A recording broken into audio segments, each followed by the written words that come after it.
Welcome to Perspectives El Paso. I'm Professor Leon Blevins, Professor of Government at El Paso Community College. This happens to be February the 16th, President's Day of the year 2015. Back in April of 2009, I had a gentleman sitting beside me here, Al Velarde, and we talked about the Child Crisis Center that he is director of. Today I have Russell Booth with me, who was in the studio but not on camera back around 2011. He was working for D. Margo, a state representative from the west side of El Paso. And so today we have him with us here to talk about the Child Crisis Center.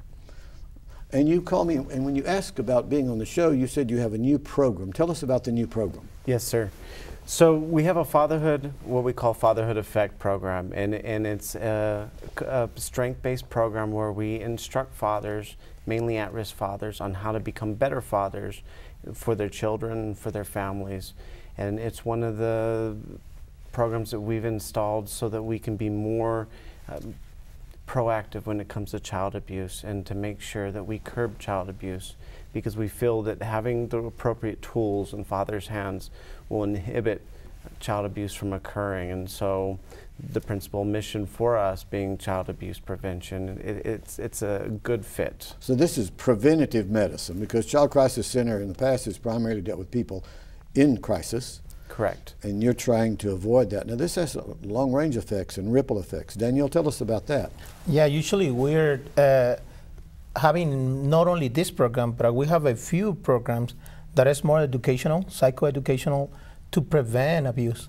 Inclusive the meaning for our program, Fatherhood Effect, stands for Educating Fathers for Empowered Children of Tomorrow. So we're thinking and preventing, teaching the adults to protect the children. So that is what we're looking for now. In the Child Crisis Center, we have that vision now to be more preventive. Many years ago, I had a student in a class at community college, and he asked this question. I think I've mentioned this on another program. Mr. Blevins, what do you think are the two greatest problems we have in this country, the two biggest problems? I said, that's easy for me to answer quickly. One is discrimination in all forms, and then the other is drug abuse in all forms, all the way from cigarettes through some of the heavier drugs that we think about. But one of the biggest ones that causes problems for us is alcohol, because some people do things when they're drunk or some form of intoxication, whether it's alcohol or marijuana or whatever it might be, that they do things that otherwise they would not do. Tell us about this. Well, in regard, that is very sad that our program born, particularly the Fatherhood Effect program, because we're not educated enough to control those abuses. So they, and according with the surveys that they made and the studies, they provide this grant to our program, to the Child Crisis Center, because we have that problem in El Paso. And it's unfortunately that the fathers here, because it's only 2 cities in Texas that granted this program that we have here through the Child Crisis Center. And one is El Paso and the other city is Corpus Christi, because in El Paso, we have a society that they're having a hard time controlling or thinking in themselves, just having, you know, this alcohol problem and not putting attention to the kids. Right. So we teach them to learn to take care of themselves to be able to take care of their kids. But it's sad that we have to teach them that, because they're having a hard time to control that. I'm sure you teach these fathers the same thing that I have taught, and that is it's easy to become a father. It's easy to make a baby.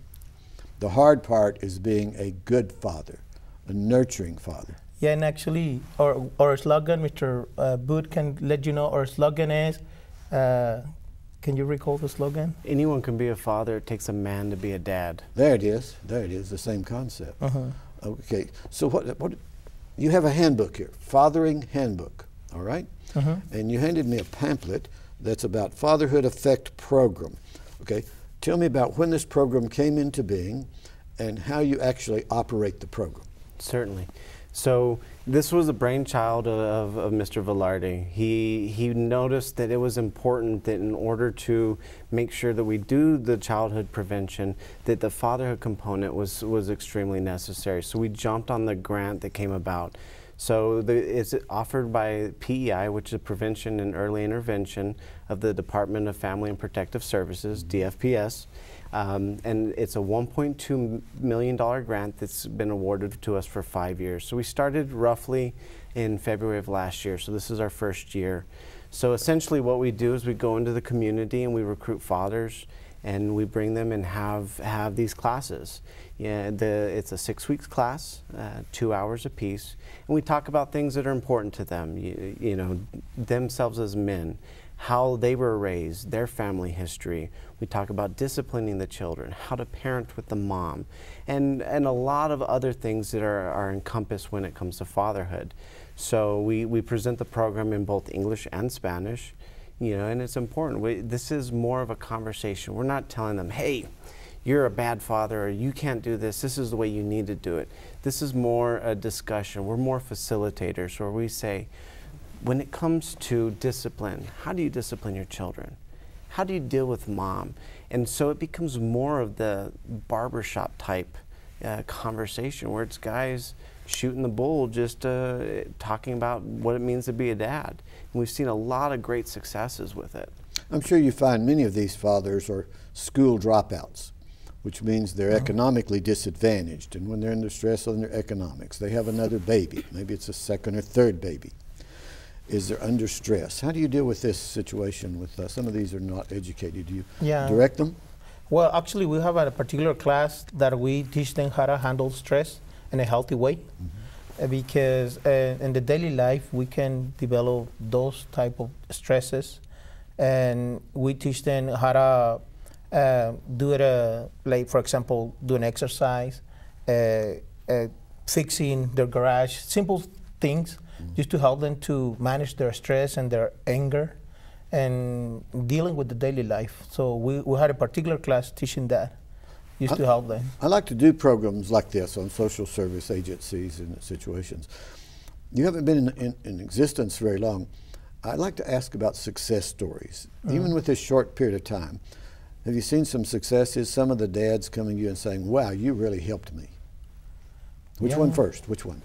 Well, I can start. Daniel? Yeah, the first class that we start, actually we went to different programs, television program and radio stations, promoting the program because it was new. So I was so excited because I thought we're going to have a good response for the community, but sadly we got only 3 students for the first class, because trying to teach the dad to be better dads, the majority of them, they earn dads macho stand. I don't need nobody to teach me. So we got 3 students at the first class. And the great success is that after they come in and they put the foot in the door, they like it so much, the first class, that those 3, they bring 9, 3 each.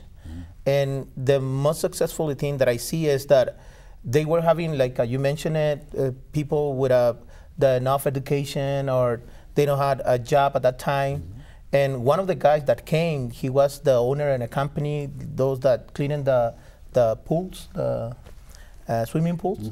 And this guy contract 3 or more guys from that group. So and suddenly we see that for the next class, they came in the swimming pool truck, the cleaning swimming pool truck, and all they getting out with their book and, you know, coming to the class. So it was very impressive to see that they like the class and they want to learn more about to be better fathers. So it was awesome to see, and that was one of the successes, that they bring more people because they find out that it was a group program for them and invited others. That's great. Put it back. One of the coolest things that happened, we teach on a weekly basis at the state prison. So we go every Monday, we're in the prison teaching the incarcerated fathers how to be better dads. And so we've been through about 6 cycles now of the prison. On our first cycle, at the very end, I remember there was one of the students, and every time I would say something, he'd be feverishly writing down. And it got to the point where, you know, they were dog ears, and this was all tattered up, and I mean, he had just worked it, yeah. He had gone through it, and he had a book, another binder, and he comes and he says, what would it take for me to, give classes like you, when I get out? Because it's just something I'm really interested. You've really made an impact. So I met with my team, and I said, hey, what would you feel about, because we normally run in two-man teams, one facilitator and a co-facilitator. I said, let's see if we can get some of these prisoners and have them be almost intern facilitators, student facilitators. And this gentleman jumped at the chance, and so he has taught every single cycle with me, and it was so awesome just seeing him going through there and getting up and teaching in front of his peers. And what happened was, I've never been to prison. This guy's never been to prison, but this prisoner facilitator was able to connect with his peers better than I could. So we were able to hit him from different approaches. And when I got down to it, he said, I really want to do this. He's up for a possible parole, and he's gotten to the point where I can't get into a whole lot of detail because there's some privacy concerns. Sure. Right. But it's been awesome to see the motivation behind these students, and to see and especially in the prison where it's such a controlled environment, the kind of blossoming of fatherhood that's happening there. It's awesome. Wow. Do you go into schools, public schools, private schools? Yeah, actually, present programs? We're giving classes in Moy Elementary and different elementaries that the parent liaison there give us the opportunity. So we're in a few schools. We're already graduate some classes in different elementaries that they allow us to give the class. You need to give us a telephone number, or maybe also a website if you'd wish, so people can contact you.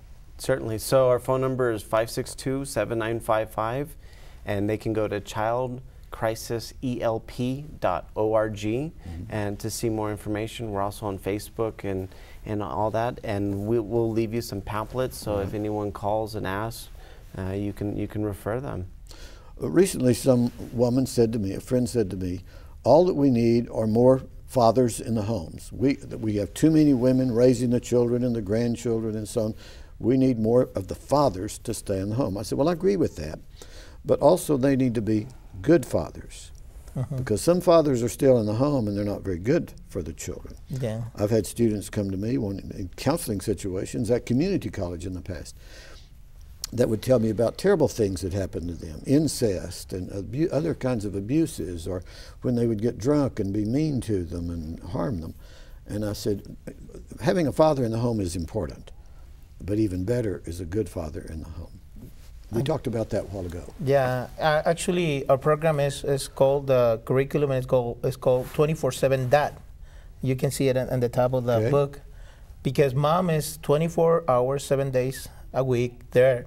If the kid needs something, is yelling, Mom, where's whatever? Where's my t-shirt? Mom. Yeah, right. If it is a Sunday, if it is a Monday, and he never is looking for that. So that's why this curriculum is looking to teach the male role model in the home to be there 24/7, that the kids, they also looking for him, not only in a nurture way, but also in a protective way and a model way. So that's what we try to teach them, to be a 24/7 dad. Well, you're just a small drop in a bucket. This is a big nation with this problem. Are there other places that are doing similar things?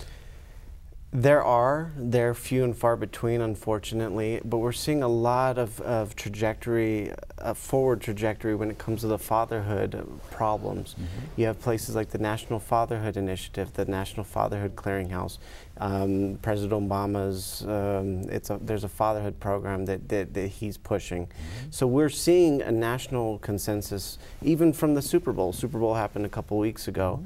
It was a fairly awesome sight to see some of the commercials be about positive fathering.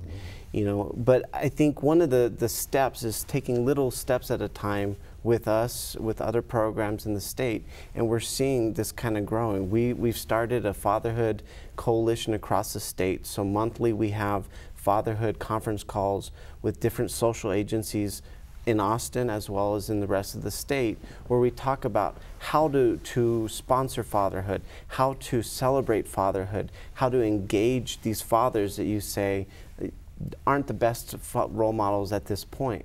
So what we're trying from a social agency standpoint to kind of redefine the conversation, and from the community level, we're really trying to build this notion of positive fathering, and it's happening among us because we have dads coming in and mentoring each other. We're building a father community. We talk about online communities all the time, Facebook and Twitter.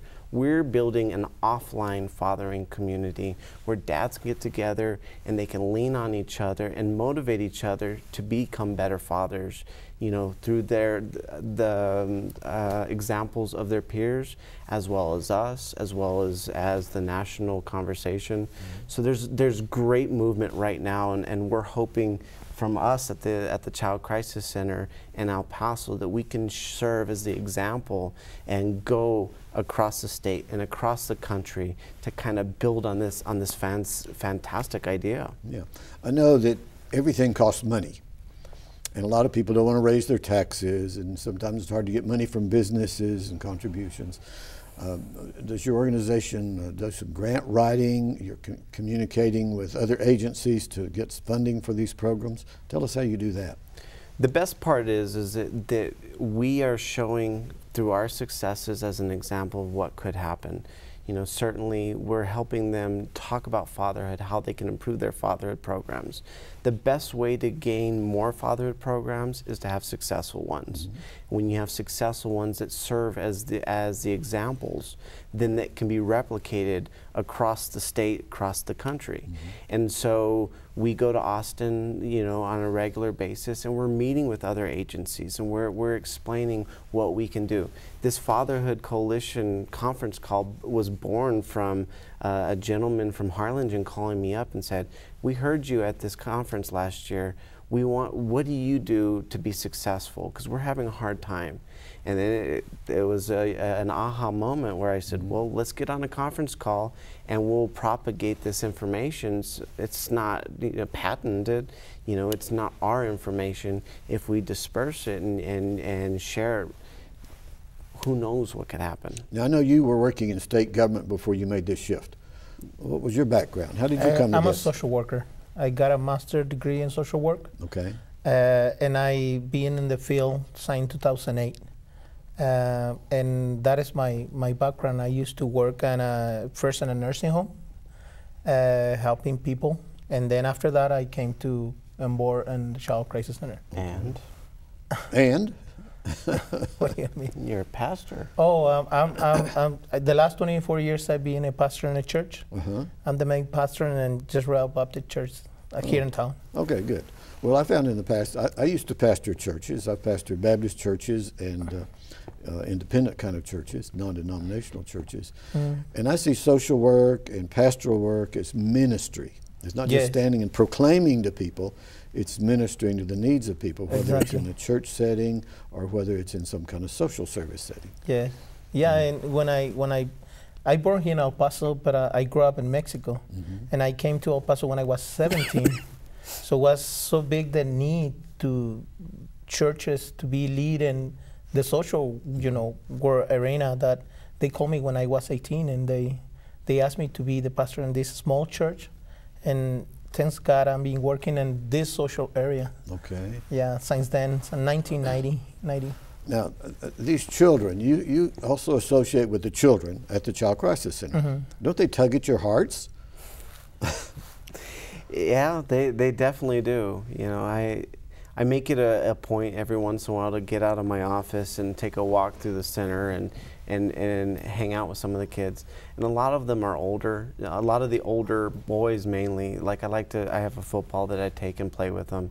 And it's tough because they come in and out so frequently, forming a friendship with them. And sometimes it's tough on the heart because they come and go, right. But it kind of grounds you, and it kind of leads you to what you're doing is right. If you can look at the examples of children that need help and know that by helping a parent or a father or a mother, before something like that happens, that we can improve not only the child's life but the parent's life as well.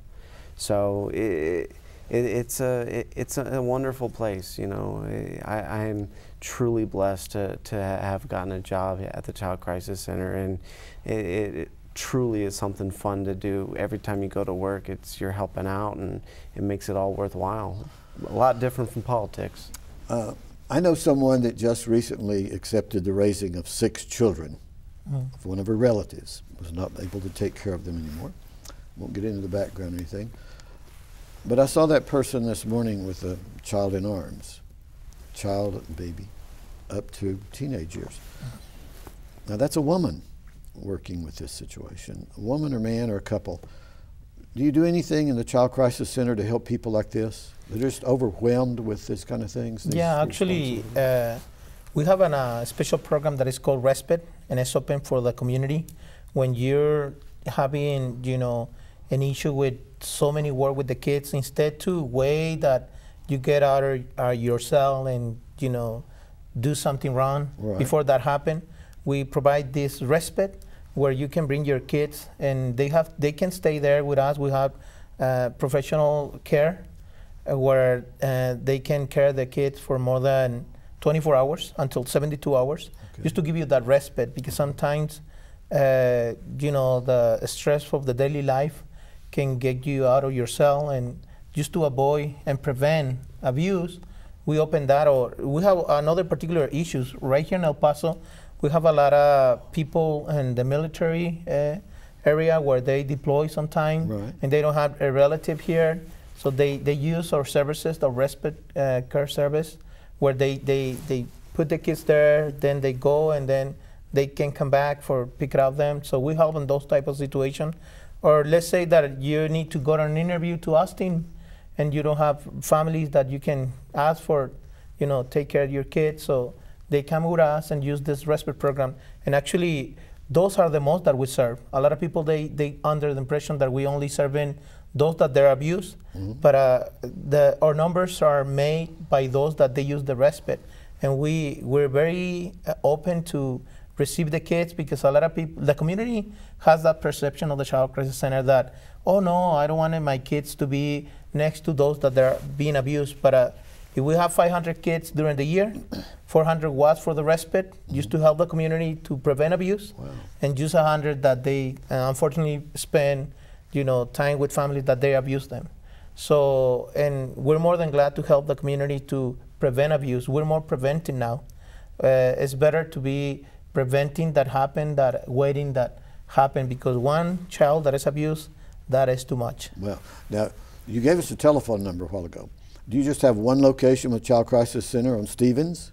Yes. So that's where they would go for leaving the children while they have a respite period? Yes, it's the same place, 2100 North Stevens. Okay. And yeah, our number is 562 7955. Okay. They can call us if they need the respite. And actually, through the programs, the different programs that we have, they give us vouchers to promote more of this service, because we have beds available right now. Another thing we need to tell the audience is you accept donations. I've gone a couple of times with a carload of things to leave for you, and there's a thrift store, and so you do accept donations of all kinds. Of course. See, and one of the things that people think is that we only do baby items and children items. We also take anything that you can provide, because we give to the community. So if a mom comes in and needs help with clothes for an interview, or hygiene products, diapers, you know, we have a great community that really supports us, and we're able to draw from that to help out those in need. With whatever it takes to help them out in their particular time. Right. For many years, my wife, Shanna Blevins, worked with deaf children and hearing impaired children. And there were a number of times that she worked with the Child Crisis Center, because she would discover some of these situations, and other welfare agencies or service agencies that she would put these people in touch with. Very important, all these interactions that you have with these other agencies. We have only about 3 or 4 minutes left. Any last things we've overlooked that you'd like to get in? Russell? I think it about covers it. You know, we're just looking for dads out in the community. We want to better their lives and their children's lives and the mom's life, because fatherhood is extremely necessary. The Pope just came out, I think it was about 2 or 3 weeks ago, and he said that one of the biggest problems in our society is the lack of fathers, and that a society with fathers is a society of orphans. And I think that that's true, and that we really need to place a huge amount of respect towards fathers and promote others to be good fathers as well. Right. Daniel, last word. Yeah, I just want to mention, usually one of the questions that they ask us is who qualify for the fatherhood program. Okay. And actually, because we're a preventive program, those that they have a valid case of abuse, we have another agency that work with them. Oh, okay. But in our case, in this program, anybody that is being the guardian of their children, that is that father model for them, qualify. And we have a society that, as you mentioned, your friend, that people, they move because this lady is divorced, and they move with their parents, and the father, the grandparent of that children, it became to be the father. Right. They can take up classes, or that 15 years old kid that he is gonna be a father.